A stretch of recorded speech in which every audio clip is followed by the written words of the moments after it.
I'm ready. Are you? Oh, yes, you are. I can sense it.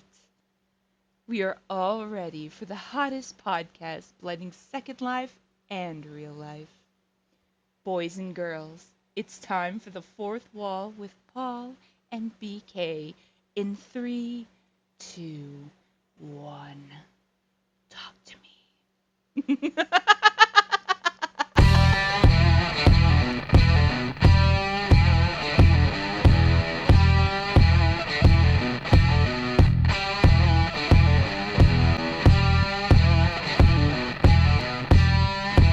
Hello, everybody, and welcome back to the Fourth Wall. Let's go back, superstar Paul Slater, alongside my podcast partner BK. And BK, we have another special guest. I mean, all our guests are special, BK, but we've had this guy on our list for probably since very early in the early stages of our show, and we finally got him here.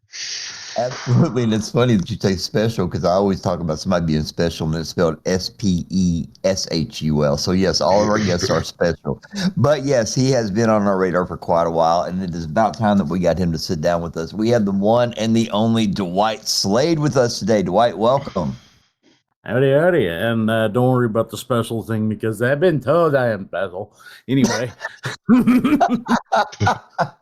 Okay, I got to know right off the top. Now, earlier we were talking, and you were telling me that you were from Colorado. So Yes. one of the questions that popped in my head was, why the mountain lion? Is it because it is indigenous to Colorado, or is there another reason? That's actually a little bit of a story. Well, it's not that much of a story. But by education, I'm actually a wildlife biologist. Okay. So- Nice.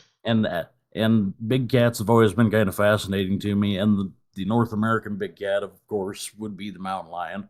And that's kind of how we got here. Okay. So you say that in real life you are a wild.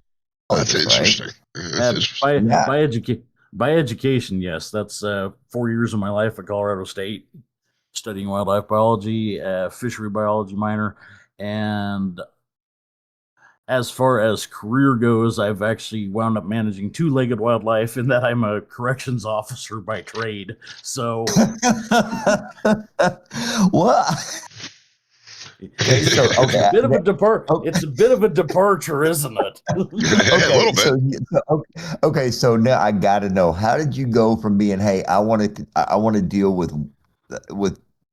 animals in the wild, to going to dealing with people? Well, I don't want to be wrong in what I'm going to say, but I think you can say where I'm going with it. How did you go from wildlife to corrections?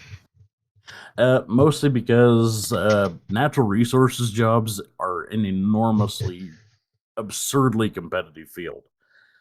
And my intent was to go be a game warden. And when you have 8 job openings and 8,000 people apply for those, you kind of take the job you can get at the time. So, Yeah, we all been there. So you finished school and you realized, hey, I'm not going to say made a mistake, but you're like, oh, I should have looked more into what the job field was, and then you applied to be a corrections officer? they were hiring, and getting paid is important. Yep. Yeah. Eating No. and keeping your lights on is important. You gotta do what you gotta do. No, I mean, come on. The important thing today is you got to make sure you have internet and a cell phone. That's the two major things. Okay, There are days that's too important. Let's just stop right there. Okay, so okay, wow, this just threw me off. Here, I got a question. Let me ask. I was not expecting the wildlife thing. I'm kind of, my head's kind of all over the place right now. Well, I'm curious with that. We're not 5 minutes in and we've already gone off a cliff. Here we go. with the wildlife thing, do you still do it like as a hobby? It's like, do you go like, you know what I mean? Do you still kind of keep up with it, or it's just kind of not bother with it? I do. I still do. It's just the career path of it didn't quite pan out, but I still maintained some general interest and whatnot. Yeah, of course. Still. What's Okay, the most fascinating thing, like, you see, like, what can you tell us basically, like, the biggest misconception that you see on TV or whatever about wildlife? Biggest misconception. Let me You know how they think say about that for a second. like sharks are dangerous, but like really they have no interest in humans. You know what I mean? Yeah, People, they're just more of a, what's that? Let me taste that. Oh, not my thing, and they swim away. But like, is there misconceptions with wildlife of like, because like being a mountain lion, I live in Philadelphia, PA, like up the mountains. There's always like mountain cats, like attacking people who are jogging or walking, or you know what I mean? Like, what for that is like, do they have to be spooked, or are they just general curiosity and just come and attack you, or they're man eaters or whatnot? I'm not familiar with it, so if I'm asking stupid questions, tell me, and that's fine. No, you're good. The thing about mountain lions in the wild, generally speaking, they will know you're around long before you will know they're around. Yeah, they're watching. And most of generally they'll try to avoid people. Yeah, that's you. That's what you hear usually. So as far as people getting attacked by them, it's kind of the rarity that happens, but it can happen. It's usually just Provoke. a bad set of circumstances. Yeah, they have to be provoked, or they go. Well, but then it also record or has been recorded or well documented that a lot of times when people get attacked, it's because people are, having food around, and that's what the bears are coming to, and the bears think is they're protecting their. I got a bear story. Speaking of that, bear story. So 2 years ago, let me tell the story. It's funny. It's actually funny. So 2 years ago, my granddaughter turned 4, and we went up to I live in Philly again. Everybody knows that. Where Philly people go that live in PA go to the Poconos. Now I'm sure Chrissy and them who are listening know what the Poconos is, right? So the Pocono Mountains, which is like 2 hours from Philly. So we went up there, got a mountain house for a weekend at an Airbnb. So it was really nice. We're sitting out in the back by a fire. So anyway, there are deer coming up. My grandkids, I had 4 grandkids at the time. They were throwing, like apples and stuff down to the deer. Deers were coming. It was really cool. We're on the deck, whatever. So later on that night, we're out. I just want you to keep mentioning your grandkids because you're making my 42-year-old ass feel young. Yeah, I'm 49. I'm 49. I got 5 of them. So anyway, long story short, we're at the end of the night. We're all sitting by the fire. Kids were doing the marshmallows. They go in the house. It's getting late. Me and my family are out there drinking. And all of a sudden you hear somebody beeping their horn. They're beeping the horn. Boom, boom, boom, beeping the horn. I turn around and look. There's a huge bear where the deck was where we were. It's about maybe 20 yards away. Everyone freaked out. My wife practically just ran everyone over to get the hell away. And everyone was running this bear, like from this bear, and the bear just gently just looked over at us and fuck them people and just walked away. Like everyone was just running like, oh, we're going to get eaten by a bear. So now I tell people, hey, I survived a bear attack. When the bear was had no interest in us. I don't think that qualifies as a bear attack. That was a bear fighting. That's what I tell people. I survived a close proximity bear sighting. Yes, does not have the same impact. Though. I say a bear attack. It makes me sound cooler, like I'm survived a bear attack. Okay, Dwight. Now this is where we start, getting into your character and everything else. But okay, so you go to school for wildlife. You end up a corrections officer. So where did your wrestling fan introduction come in with all this? How did you get introduced to wrestling? A lot of my interest in wrestling, if I think back on it, probably my first real memories with wrestling stuff was probably watching Saturday Night Heat with my grandpa years ago. It's always, another grandparents are big involved in wrestling. Absolutely. Another grandfather raised him there, so get respect to him. Okay, so when did you start watching wrestling? Oh, probably mid-90s-ish. Okay, so you were brought in so you were able to sit there and watch the Monday Night Wars and the Yes. Attitude Era and Ruthless Aggression. Okay, so the Mostly, reason why mostly I spent a lot more time watching WCW programming early on, right up until about the finger poke of doom. So I okay, like the yeah, finger I poke got of doom. a lot of people did. A lot I of remember people did. watching that. I remember watching that live. Live on TV the night that it happened, and I remember just being so pissed. But that's what they And that's all wanted, they were and trying it to do. worked. Yeah, And they people, wanted And everybody it mad. worked. They 100% got the reaction that they yeah. wanted.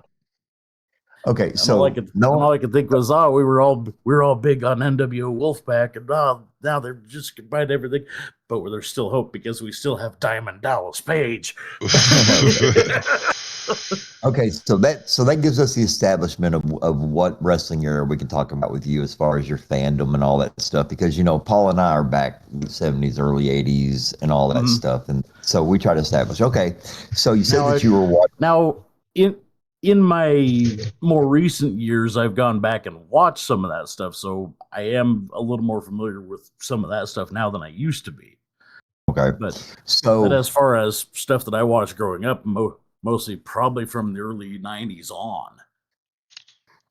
okay, all right. Well, I mean, we still got to get. Okay, so then we can ask you a question that we've never actually been able to ask anybody, Paul. Uh-oh. When you start, Yeah. check it out. We've got new, Well, now we've got this is a new two-part. questions. Where are we It's a going here? two-part question, but yeah, this is a new one. Okay, since your wrestling introduction started in the '90s, who was your favorite wrestler? If we want to talk about favorite wrestlers from that era, that's a little bit different answer than favorite wrestler of all time. All right, who's all time? Hold on. Answer the Go ahead. question first. Yeah. Favorite wrestlers from people that I grew up watching, Diamond Dallas Page was Okay. absolutely a huge page mark for a long time when I was younger. Okay. Uh, Other people that I've watched, I mean, how can you not mention Stone Cold Steve Austin? How can you not mention The Undertaker? Okay. All right. Now, Just char- now, just characters that were just phenomenal. right. So you remember when the Undertaker first came out during that Survivor Series that everybody tripped out over him, right? I do remember some of that. And a lot of my WWF stuff, because again, I watched more WCW back in the day than anything. A lot of my WWF experience has been going back and watching tapes. Okay. Now, with you YouTube, saying that, they put everything on there now. okay, now with you saying that, and you said that you had went back and started watching some older eras and some older, with going back and watching, who stands out to you back in those days? Well, Who are you paying attention to on YouTube now, or who are you going back and watching the archives because of them catching your attention? to loop back around to Paul having asked the question already, favorite wrestler of all time, probably uh, the man that has more than once been referred to as your favorite wrestler's favorite wrestler, Terry Funk. Ooh, that's a good one. Oh, I never. Yeah, that's oh, a good one. okay. All right. Yeah, I like that. Oh, I got to hear this. What? Okay, yeah, you got to talk about Terry Funk now. And I'm talking Terry Funk, not just from the ECW Terry Funk, Early not '80s. from Yeah. later runs. I'm talking Terry Funk from even back into the '70s, Yeah. back into the '60s, even. Just Oh, so you've been probably going way back. yes, yeah. We went down the history rabbit hole. So Oh, you're the first person that's ever Yeah. mentioned him too. Yeah. That's. I mean, which he's shocks me that so I'm the first underrated. person that is. It shocks me that I'm the first person that has mentioned him on air, is because Yeah. I mean, come on, it's the freaking Funker. Yeah. Well, yeah. Terry Funk from Funk U University, or what is it, Funk U Hard Knocks, whatever that was. Yeah. The School of Hard Knocks School from of the Hard Double Knocks. Cross Ranch out of Amarillo, Texas. Okay. Okay, so what about him caught your attention? Uh, honestly, what caught my attention initially with Funk was probably more the ECW run. Just some of the stuff that he's done with Cactus Jack back in the day. But then digging into more of the historical, the entire the entire Terry Funk Dusty Rhodes feud, Yep. which is just gold. Yeah. Oh, there you go. Now you're talking the things that I was paying attention to, way back when, and Paul and I talk about it quite a bit. Wow, I think that's the first time Dusty didn't even mentioned on here. I mean, I'm not even going to attempt the Dusty Rhodes impersonation because Drewski will bury me on it because I'm awful at it. But Drewski gonna bury but I can probably do a little bit of Terry. Anyway. Okay, so let me ask you this: being the fact that you said was a Terry Funk fan, did you? And like I said, you saw what happened when ECW got taken over by WWF at the time. Mm-hmm. Did you agree with the what was it, Chainsaw Charlie? Chainsaw Charlie for me was more of my retrospective viewing of things. And I get why they tried to do it, but welcome to the house of Vince McMahon. If I can't copyright it, I'm gonna have you change your name. And that's kind of what it boils down to me, why they did it that way. Yeah. But even so, watching tape and what I've seen of that entire crowd, he came out of a box. He came out of a box, so he's instantly over. Thank you, Jim Cornette. Yeah. But anyway, but the entire time that was going, the entire crowd is chanting Terry, Terry, Terry. They knew who he was. They knew what was up. Well, Terry Funk's also known as one of the wrestlers who retired 700 times and came back. Right. He's about as bad as Brett Favre was. Yeah. I'm having my retirement match for the 23rd time. Yeah. Yeah, there was something I was watching. I forget what it was, but it had an episode at the end of it that had Terry in it. And once again, they were talking about wrestling his last match and, blah, blah, blah. And he was asking this guy if he would be there. And he was like, no, I'm not going to be there because I'm not booked. I'm not going to show up. Basically, I'm not going to show up unless I get paid. Yeah. And Terry ended up asking him to guest referee so the guy would show up for his last match. But I think that last match episode was, 15 years ago? No, God, that was even longer than that. Probably. That was almost closer to 20. That was almost 30 years ago. That was in... actually win?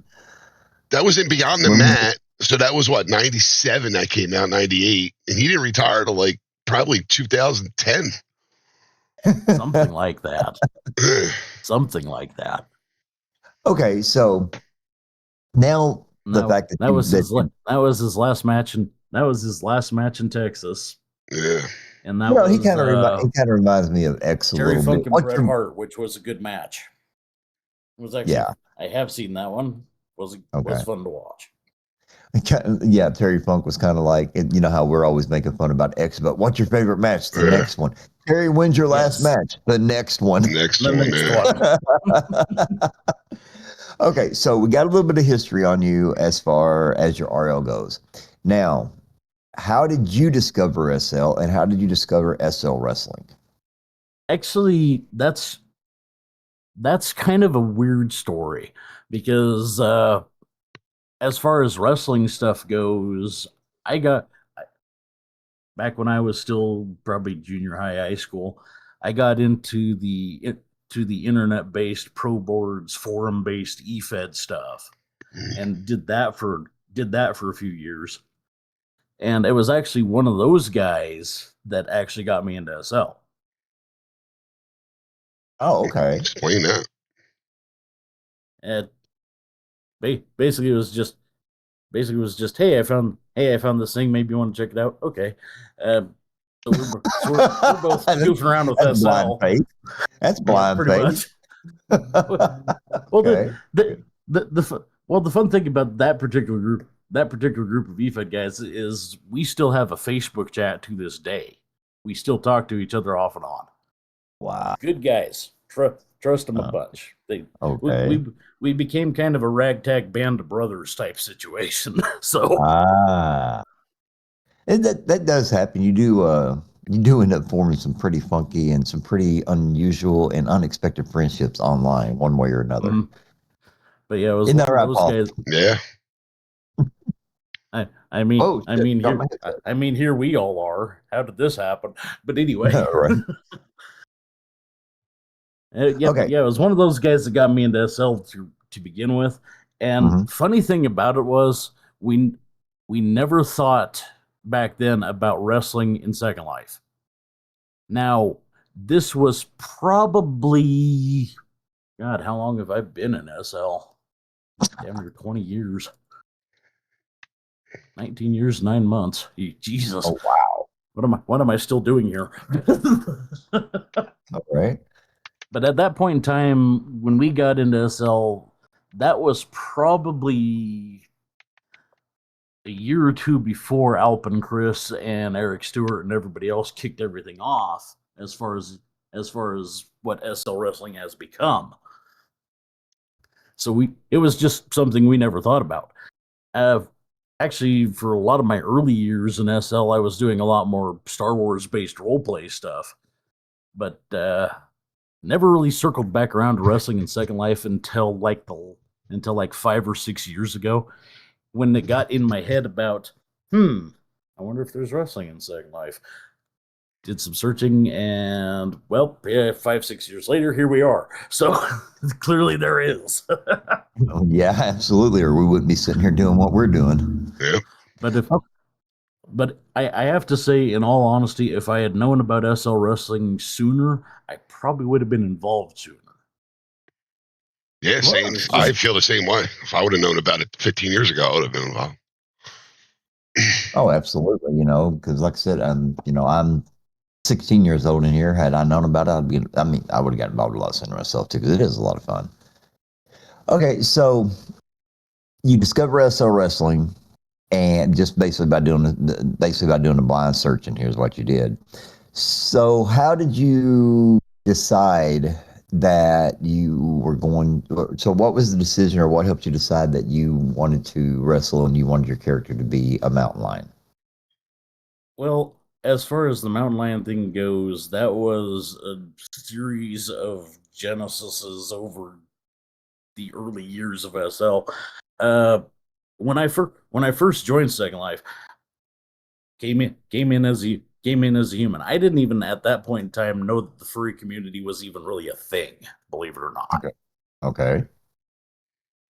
it the As far as my introduction to the furry fandom, that came as part of being in SL when I started running into people and was like, hey, what's this about?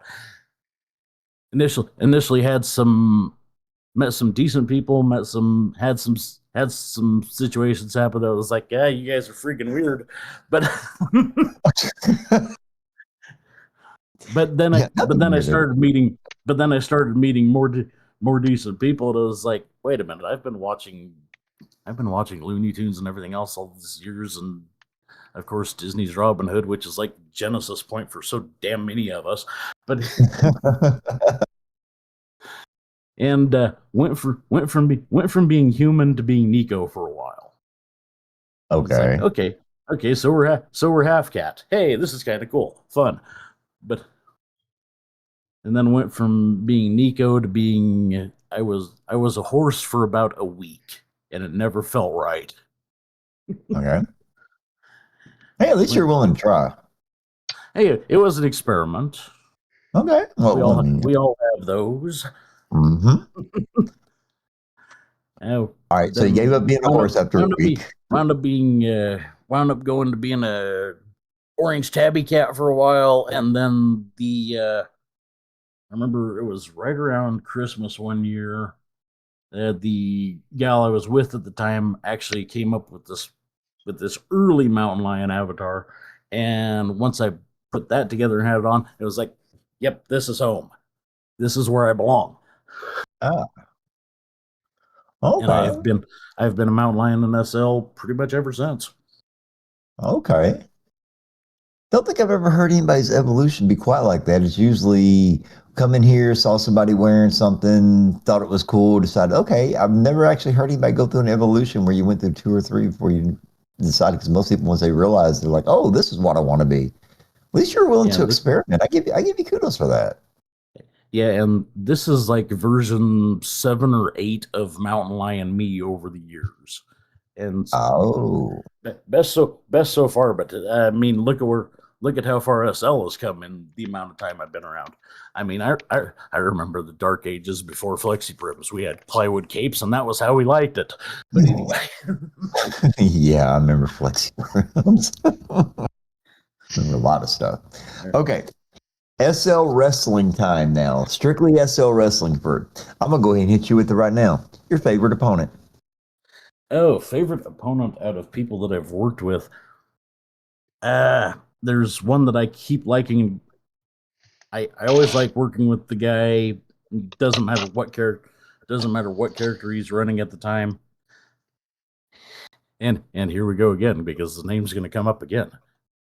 Drewski Hawksley. No, Drewski. Okay, you know what? I'm not gonna lie to you. I'm gonna have to get in the storyline with Drewski one time to see what everybody's talking about. I really am. We're gonna have to run some fake storyline just so I can see what this is all about. I love working. I love working with the guy. Uh, I love working with the guy, and I hate working with the guy at the same time. And it's not anything bad. It's just that me and him we get along well enough that if we have a match together, it takes us like 5-6 hours to write the card because we'll spend an hour and a half writing the card, and the rest of that time is just us being a couple of idiots. Are you? Do you write? Now, here's how I write my cards. I go in and like, okay, I got this move set, this start, finish, everything in between, and then you get in there and you're like, well, wait a minute, what if we did this? Well, wait, what if we did this? Well, wait, if we do this, we got to change this. What? You got to change that, then we're gonna have to change this, and we got to do this, and you end up like spending hours just basically you end up starting over is what you do. We have done that occasion. I have done that with different people on occasion. With Drew, it's just we get acting like a couple of idiots and just sidetrack ourselves for hours. So Very easy to do. Very easy to do. Okay, favorite type of match. oh, favorite type of match. For a long time, I was doing a lot of hardcore stuff. Gee, I Probably, wonder why. yeah, yeah, I know. Figure that one out. You, Dusty, you dirty egg sucking dog. Anyway, God.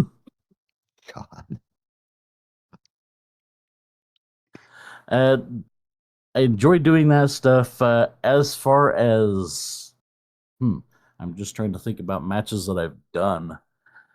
Probably my favorite type of match is probably just a straight up standard match. Honestly, Really? yeah, How I so? don't think Why? I've Why seen. though? Yeah. because it's a blank canvas. You can tell you can just having a straight up standard match. You can tell whatever story you want to tell with that vehicle. And ultimately that's what professional wrestling comes down to is telling a story. Holy shit! Somebody finally agrees with us. I'm sorry. Get it It's upside. I mean you consider an I am best and most awesome thing ever, and it's Second Life Wrestling, folks. You're fighting over imaginary belts in an Yep. imaginary wrestling federation in an imaginary world. That and $2 might get you a cup of coffee somewhere. Yep. It doesn't. We're, My life's still the same at the end of the day. It's not like I'm going to cash big checks at my bank account. I mean, I we can all sit here and list off accolades and whatnot, and at the end of the day, what does it matter? It's all make believe. It's fun. It's a hobby. Yeah, It's a hobby. And it's a hobby, but it's also a hobby that exists because we have a dedicated group of roughly 200 to 300 people that we're all performing for. Yeah. Agree. That's a great. Yeah, absolutely. Winning championships, winning titles, what that's fluff. The more fun thing to me is what moments can we create that people will still talk about 6, 10 months, a year down the line. Yep, I agree, That's the 100%. good stuff. Okay, so you said you used to do a lot of hardcore matches, which yeah. And when you were giving your answer, it does kind of make sense because even though you had the fun stuff like the cage matches, because everybody likes to see people, and whatnot, you still have parameters, I guess, to make sure that people see what they want to see and everything else. So, if your favorite type of match is a regular, straight up, clean type match, or even if you put a heel move in there, and you don't win clean, clean match, then what's your least favorite? Least favorite match. I think. Let me think about that for a second. I got it. You got me. I could say that the anything that involves more than about 4 people, and it's just because you have so many moving parts that you have to coordinate. Yep. Probably the most. No. Actually, I'm seeing what Chrissy just said over here in the sidebar, and not tag matches. I do not have anything against tag matches, especially if you're working with people that understand how tag team wrestling should work. It's just anything like an elimination chamber type thing, or a battle royal. I've never actually done an elimination chamber. I would like to do one just for the experience. Probably the biggest things that I've been in, or some of the bigger rumbles I've been in. Probably the most absolute clusterfuck of a match that I've ever been in was several years back. We did a 6-man ladder match, and oh boy, that was a lot of stuff to try and coordinate. Wow, that's a lot of people at one time. Yeah, we pulled it off. It wasn't a bad performance, but looking back on it, if we had been a little more coordinated, I think it would have read better. Well, I mean, but the thing about it is that, and we've mentioned it before, and anybody that does what we all do, you can say that because you could have, should have, would have all day long. Oh, yeah, you can could have, would have, should have yourself to death. Yeah, but you can't take in consideration, and I'm not bad mouthing, but to see honest truth, you do have some fans that come in there and they have on scripts, or they have on really scripted items, really scripty items, and this and that, and then you guys are practicing this match all week long with no lag, and then all of a sudden you get in there and Murphy's Law, what can go wrong will go wrong. Yep. And whatnot. So it's not like you can't really blame the coordination, because a lot of the times it's things that are beyond your control. Doesn't matter how much you practice that match. There is no plan that survives first contact with the actual circumstances under which you're going to be performing. But even with, like you said, like 6-person ladder match, like getting all them people together at the same time to practice it and go over it has to be a nightmare in itself. Because like you do this with people all around the world, different time zones, different things. Getting 6 people together. Getting 2 people together at half the time is an issue. Trying to coordinate your schedules. It's crazy. And that's a lot. That's a lot of the challenge on stuff like that, is just coordinating that number of people across that many time zones, across that many continents. Yep. Because at this point in UFW, we have people from every continent. Jeez. That's why I don't wrestle, BK. Well, but it's not just that, and I'm not gonna lie to you. I try not to do it, but I have found myself guilty of doing it.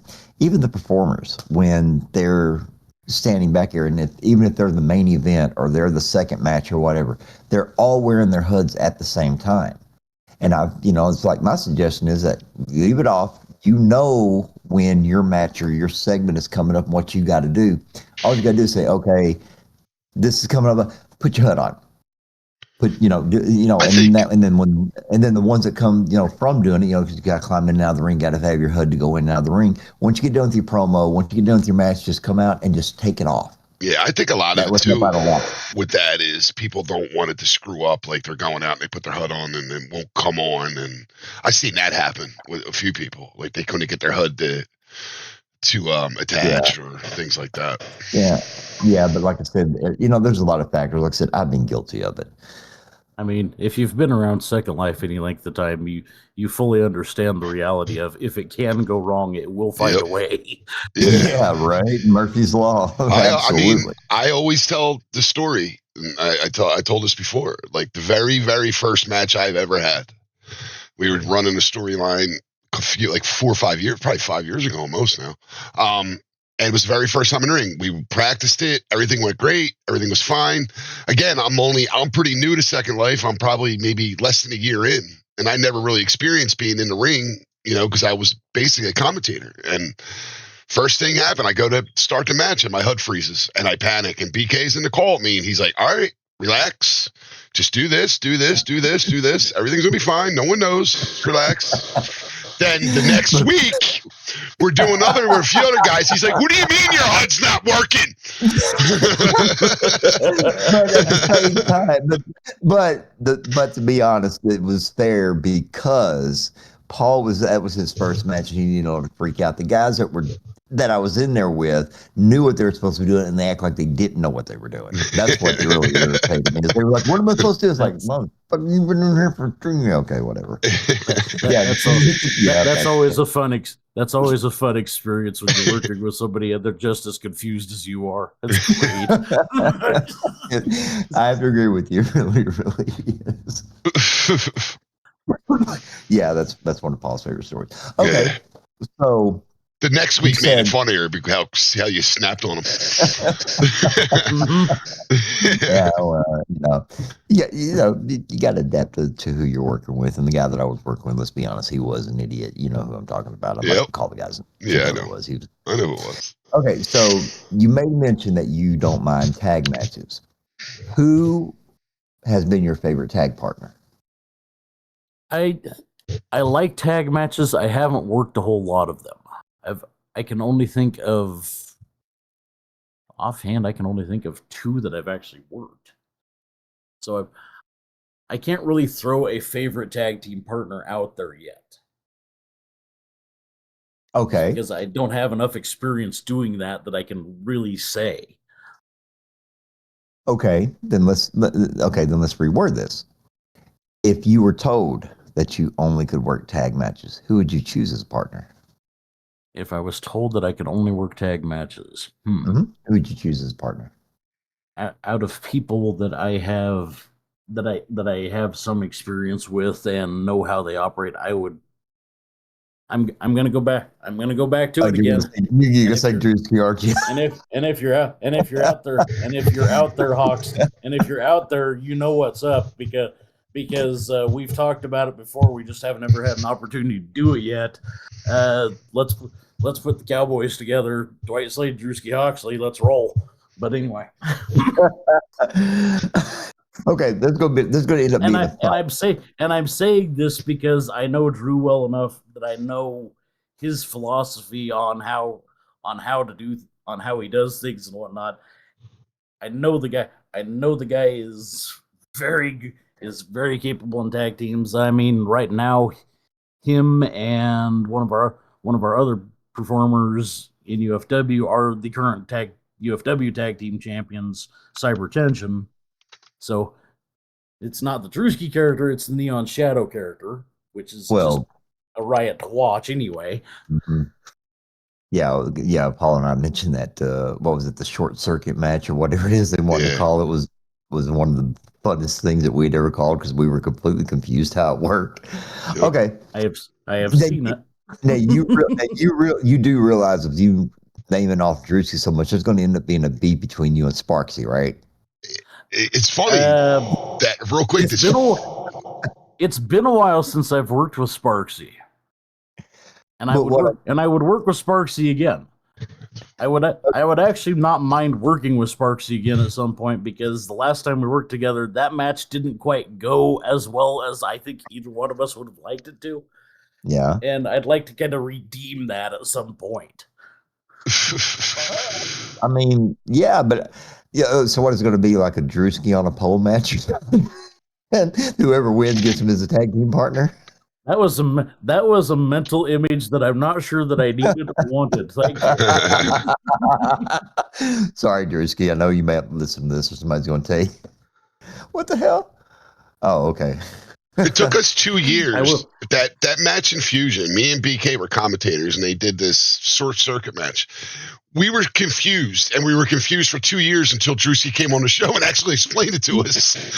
Yeah, we had to have that match mansplained to us because like, yeah, we were like, how does this work? Yeah, I'm we didn't reading get this, it. but what? Okay, well, It was a just good call match, the match. though. It was cool, but Yeah, we it's were, like just call the match and look for the green color. Oh, yeah. okay.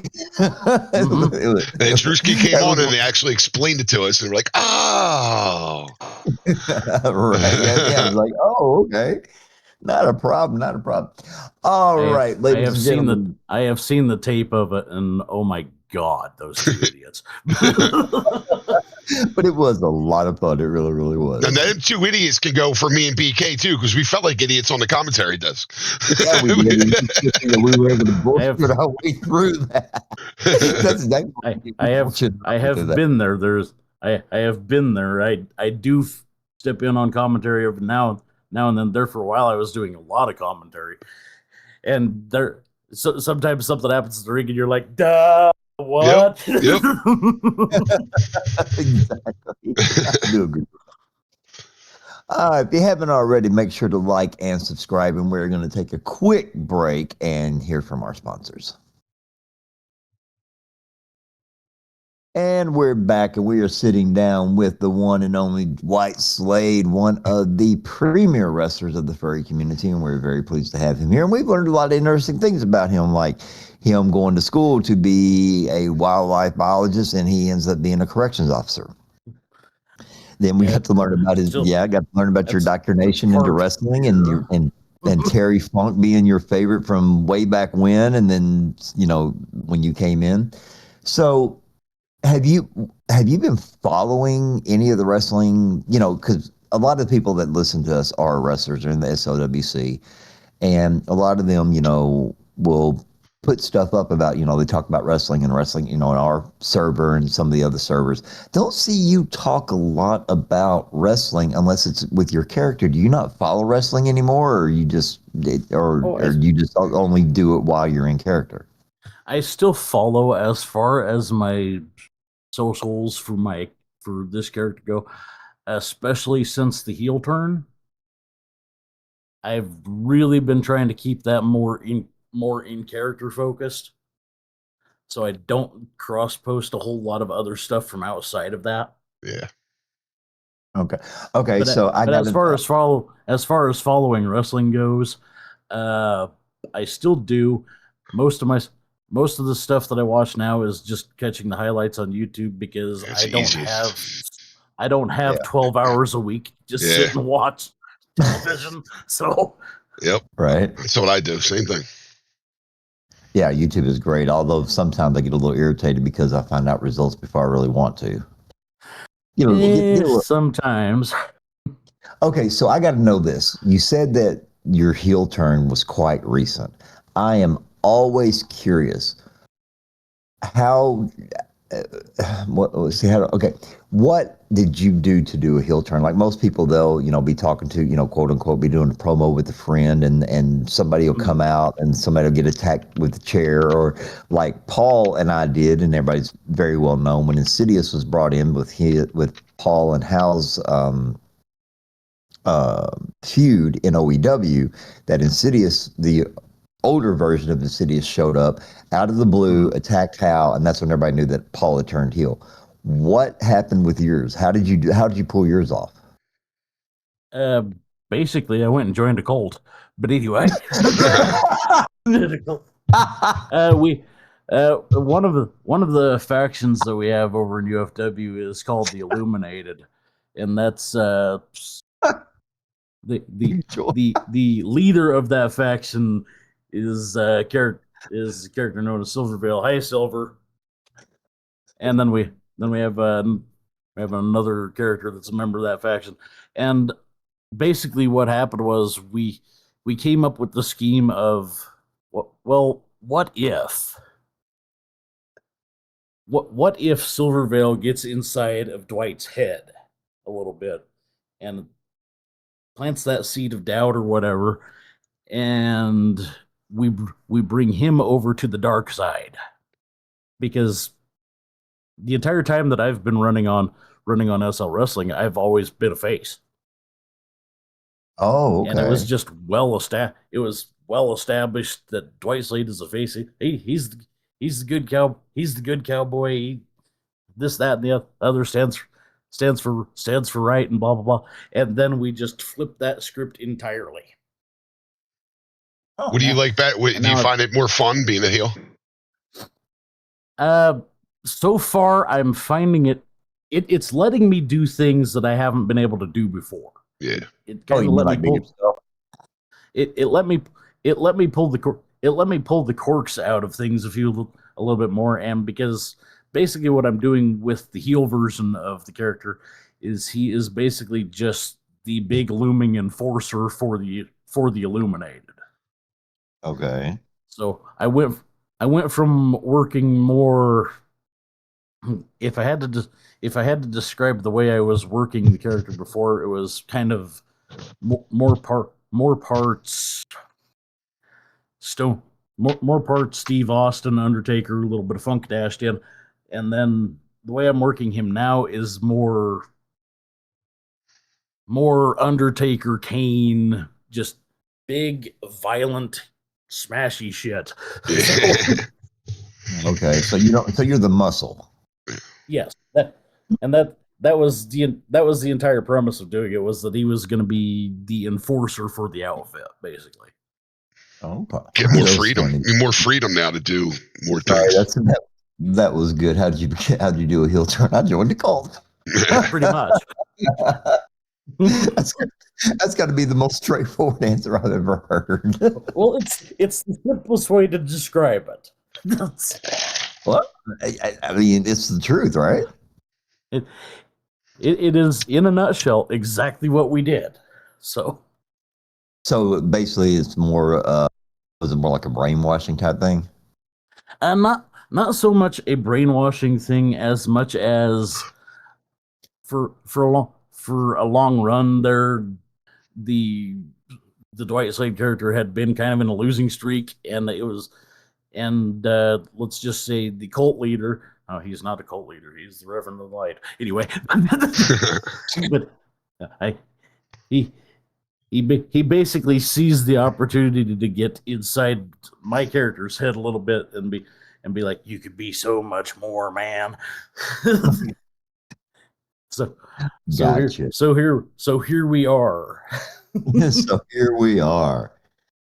All right. So if anybody listening in right now who's in our on channel or in our on air channel, go ahead and get some questions out there. But there was not really a question. It was a statement that was made earlier, and I kind of waited till now.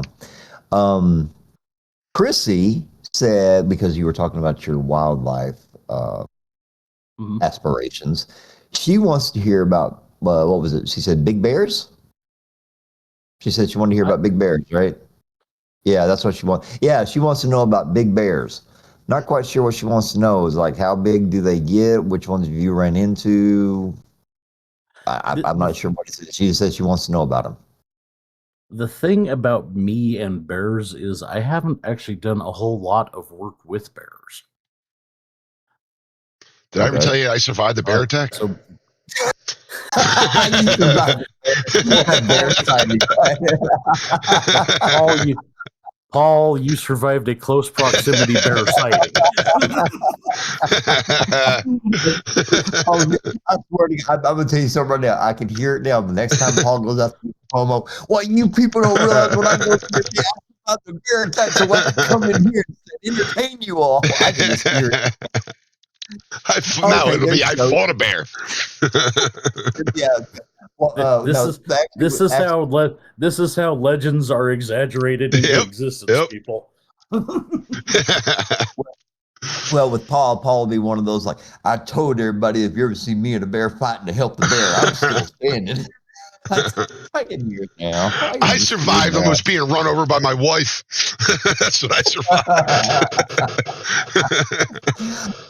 Okay, here's what Chrissy Well, you said. should She have. says, Well, you should have got the hell out of the way. I don't know what to tell Yeah, I should have. you. okay, so Chrissy is clarifying. She says there's a lot of black bears in Connecticut and that roam the Mhm. streets, going to people's trash cans, houses, and all that. What can be expected if you have an encounter with one?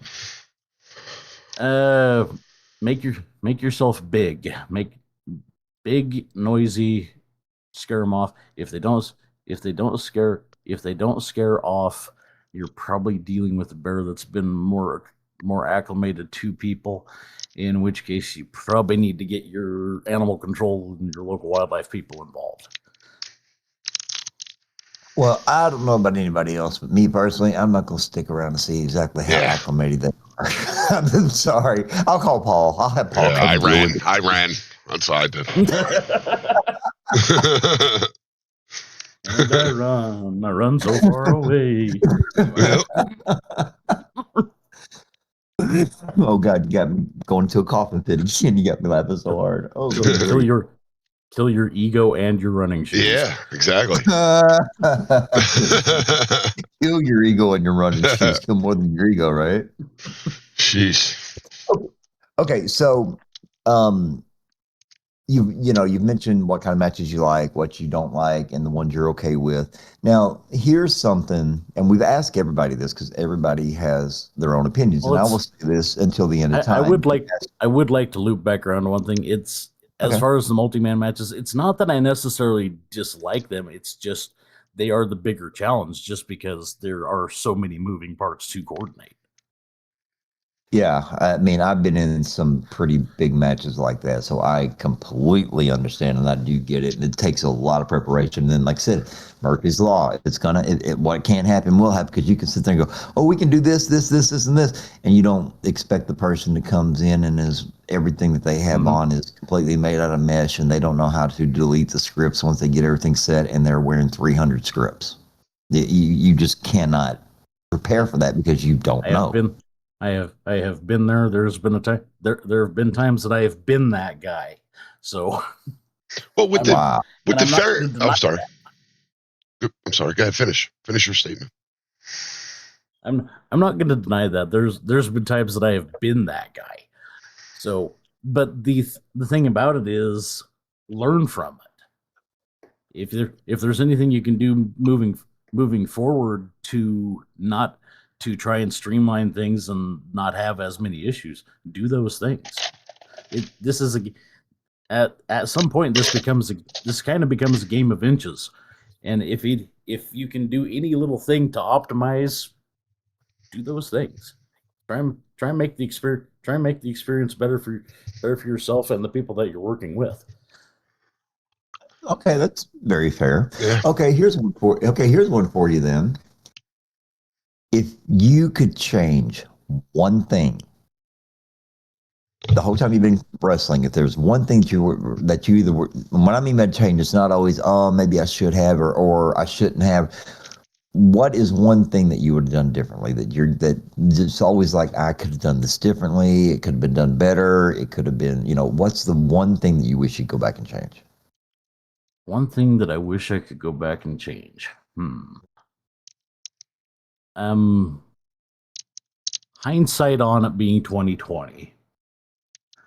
The one thing that I wish I had done differently was, like I said, I did a lot of hardcore matches for a while there. That was a lot of a byproduct of being the UFW hardcore champion for as long as I was. If I had to do it over, I would not have hung on to that chair as long as I did. Why You not? wouldn't have hung on to. Okay, yeah.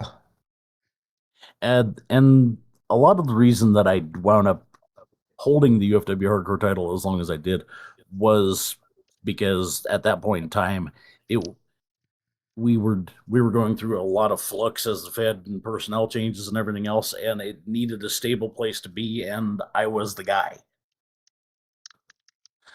Okay. Now, in hindsight being 2020, I kind of wish we had moved that along a little sooner because that became so much of the character's identity for so long, and then coming back from that, it was a little harder to get away from that. Oh, because it was Dwight, the hardcore championship. Yeah. Dwight's got it. But Now, at the same, but it's go ahead. Hindsight on it being 2020, it's you just have to look at the different angles on it, and I can always loop back around and dig into that box again. Right, but if you, I mean, I see your point of view is like I probably held on to it too long, but at the same time, the Fed itself was actually, they were showing how much trust they had in you, that knowing it wasn't going to go anywhere. So I can see both sides of that. Yeah. I really can. I can see your, because like everybody knows what my opinion about titles is. You want to put a title on one of my abbeys, okay, fine, no big deal. I'm not going to go ask for it. A title is a storytelling aid. It's a MacGuffin. Right. It's a prompt. Right. I'll do it as long as it makes sense. I'll do it as long as it makes sense. I'm just not going to say, oh, but I've been doing this so long. I get your point of view because, like you said, it's a storytelling piece, is what it is. It's a shiny penny in a field of tarnish. But also, hold on, I probably the two most memorable things that came out of my entire run with the hardcore title in UFW was me and what was that character? Roy Carter. One. He's this kind of Doberman Pinscher police officer. Think Barney Fife, but Doberman Pinscher is kind of the description of the character. We did a vignette where he pulls me over at this truck stop and proceeds to break one of my taillights, and we wind up having an impromptu hardcore match because at that point we were still running under 24/7 rule for the UFW hardcore chair. And that was probably one of the more memorable things that we've done. Probably the other most memorable thing out of that entire yes, we trashed Sarn's truck stop. It was wonderful. But probably one of the other more memorable things out of that entire run was I was actually filling in on commentary that night, and we due to circumstances we lost one of our matches for that night. One of the guys had real life stuff come up, wasn't able to be there, so me and Drew came up with this goofy idea. Well, what if? And I'm sitting at commentary, and Neon Shadow sneaks up behind me and schoolboys me out of a friggin' chair, wins the UFW hardcore title for in that instance, pins me. I take off chasing him around the ring, and I mean, you might cue the yakety sax, but anyway. A minute and 16 seconds later, I clothesline him and pin him and regain the hardcore title. So that's how I became 2-time UFW hardcore champion. Nice. And it was, and all it was we needed about a 5 to 6 minute segment to fill some time on the show because we had lost one of our matches for that night. So that was called on the fly. And yeah, we did. We came up with the idea for it like right during the pre-show and just went with it during the show. Huh. Paul, you had a question. You were trying to ask a question earlier. I forget what it was. All right. Well, we do have. I'm sorry, I didn't mean to. No, you're fine. You're fine. Wasn't that important if I forgot it? Actually, we do have a question for you, Dwight, and it's from Mad Mike. Uh-oh. He says, now, has someone who puts a bit of stock into their character being a hardcore guy, what is your opinion of the hardcore scene, both a few years ago and recent times with the increase of tools and weapons? My opinion is that it's professional wrestling. There's a lot of lateral for things you can do. The biggest thing to me is, does it make sense? Does it preserve the illusion? Because ultimately that's what wrestling comes down to, is telling the story and preserving the illusion of combat. Some things I think get a little bit out there and start breaking the illusion. So, okay, when you say breaking the illusion, now this is where my head goes.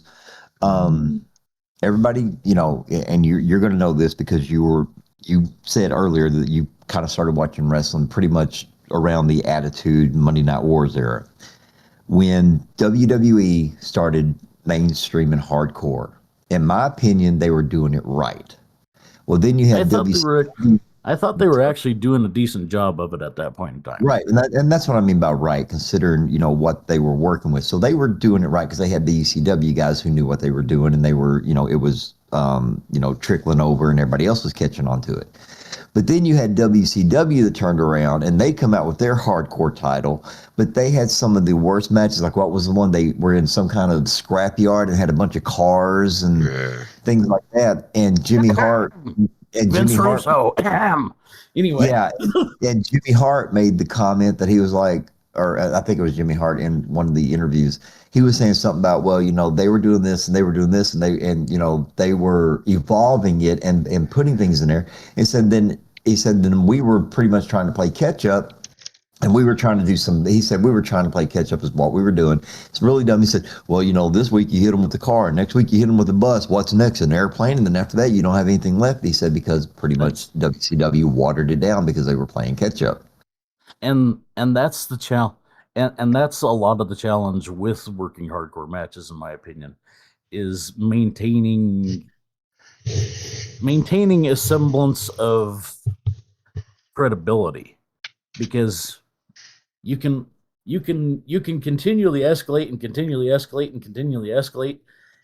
You can only escalate so far before things start verging over into the unbelievable.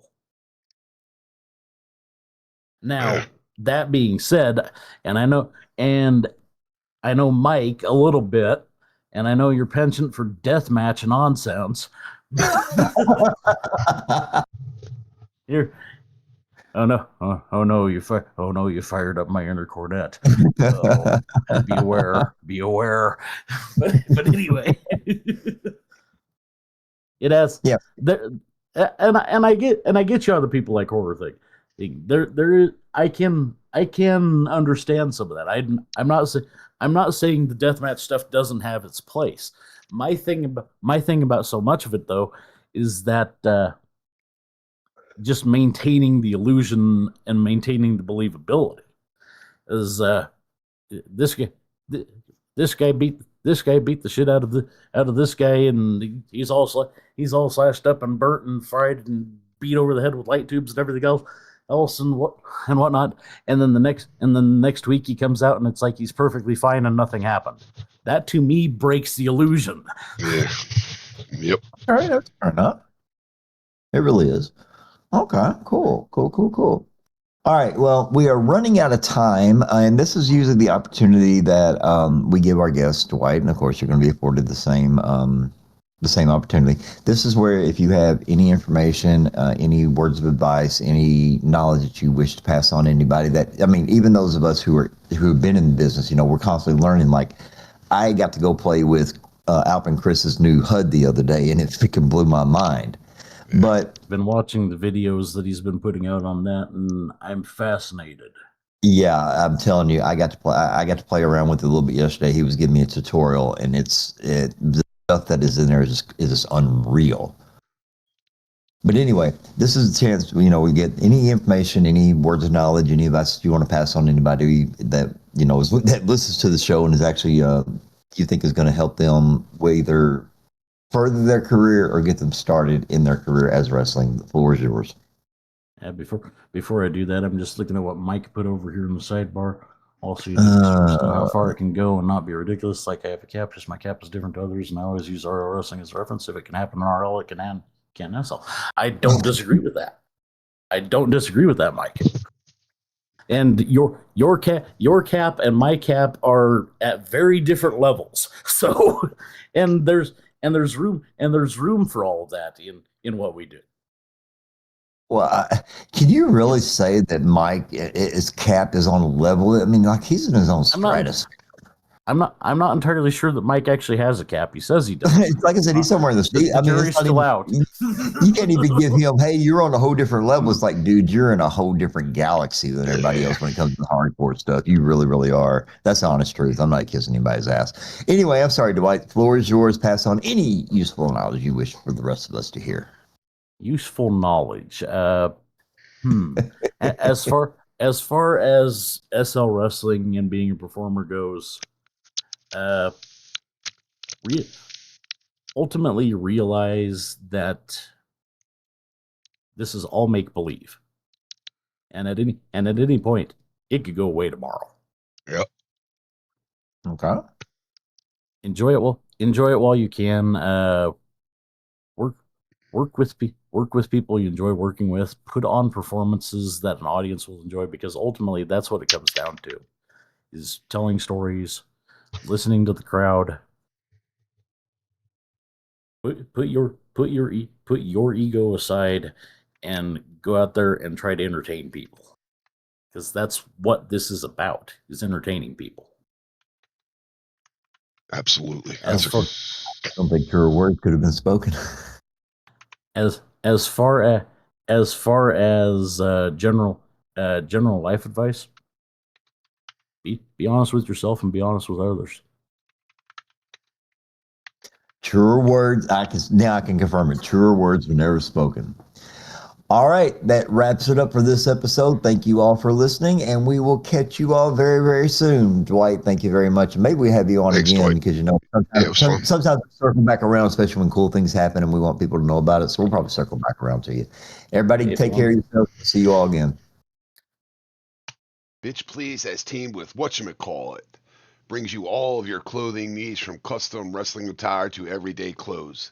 Established in 2007, whatchamacallit is one of the oldest clothing stores in SL. For more information, contact Baddock Og. Custom work is available, and they have clothes for men and women.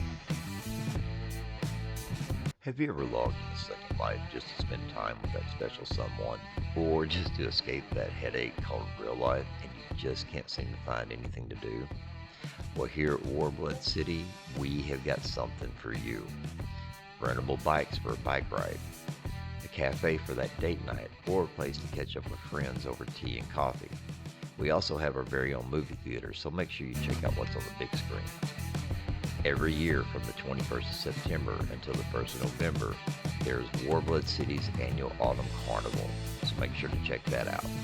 All you got to do is go into your search bar and type in Warblood Isle. Take the teleport, and welcome to the last stop you'll need for fun. We will see you all very, very soon. LPW, otherwise known as Limitless Pro Wrestling. Check out their shows: Riot Thursday nights at 4 p.m. SLT, then catch them again on Unleashed Sundays at 1 p.m. SLT. Aaron's Domain is a SL-themed server for friends, family, and the SL wrestling community. They have all sorts of channels and categories that may pique your interest, and are currently tied to several other feds in the SL community, whether Rain works there or not. They do show their support for the family in the best way that they can. If you wish to become a member and join us, feel free to ask herself or Chrissy, and they will get back to you. Welcome to the Aaron family, and the door is always open. Premier Wrestling is Second Life's leading federation for virtual sports entertainment, where passion meets performance, and the spotlight's not just on the ring, it's on you. We're recruiting now. Wrestlers, commentators, managers, referees. If you've got the drive, we've got the platform. With 4 electrifying weekly shows, Overload, Attitude, Rise, and ABW, Premier isn't just entertainment, it's a movement, a community, a gateway to the virtual world, proudly partnered with Linden Labs. Whether you're here to compete, perform, or elevate the action behind the scenes, there's a place for you in the Premier family. Step into the story. Visit premier-wrestling.com and join the action.